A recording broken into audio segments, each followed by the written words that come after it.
Kereta cepat, proyek yang dilaksanakan pada era Raja Jawa melalui kerjasama dengan Cina ya. Nah, gua pernah pakai kereta cepat ya guys ya. Gua tuh pulang dari Jakarta ke Bandung dan itu tuh enak banget, gila ya. Gak nyampe sejam lu nyampe, tapi ya udah gitu doang gitu. Lu pakai ngutang 120 triliun cuma buat bolak-balik Bandung Jakarta gitu. Gua urgensinya di mana ya bikin kereta cepat gitu kan?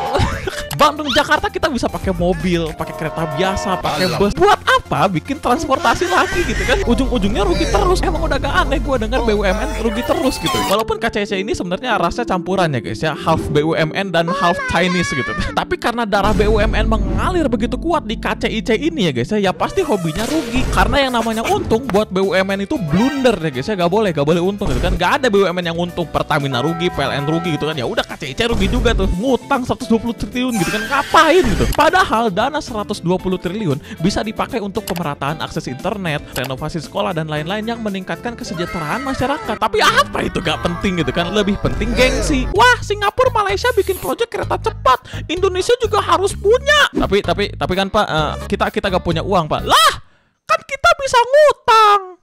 Oh my god, Presiden hidup. Halo semua, gue Kafein dan selamat datang di Radio Nasib. Dimana ya, gimana nih?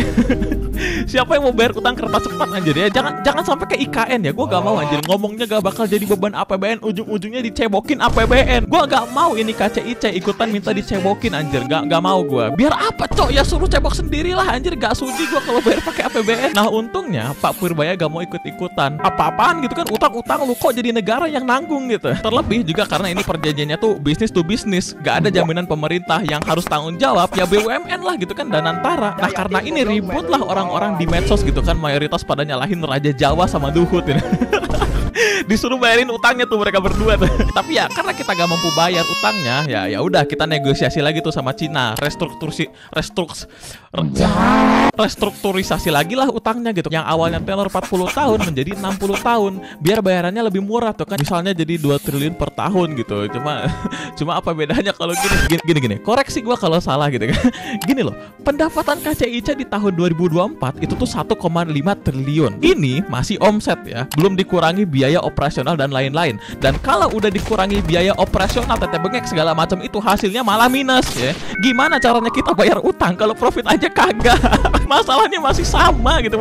Belum lagi kalau kita hitungin bunganya anjir ya. Tapi gak tau lah ya, katanya masalah bunganya juga pengen dinegosiasiin lagi ya. Jadi kita lihat aja nanti dah. Nah terus gimana Bang tanggapan Pak Purbaya mengenai restrukturisasi hutang ini gitu? Nah kata Pak Purbaya top. Bagus. Saya nggak ikut kan? Top. Berarti nggak diajak ke Cina Pak? Enggak lah. Kan katanya si Pak Doni dia mau ngajak pemerintah juga buat ke Cina. Paling menyaksikan. Kalau mereka udah putus kan udah bagus. Top.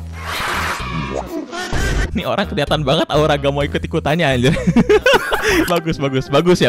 Itu bisnis to bisnis anjir. Selesain lah BUMN, jangan pakai APBN apa-apaan anjir.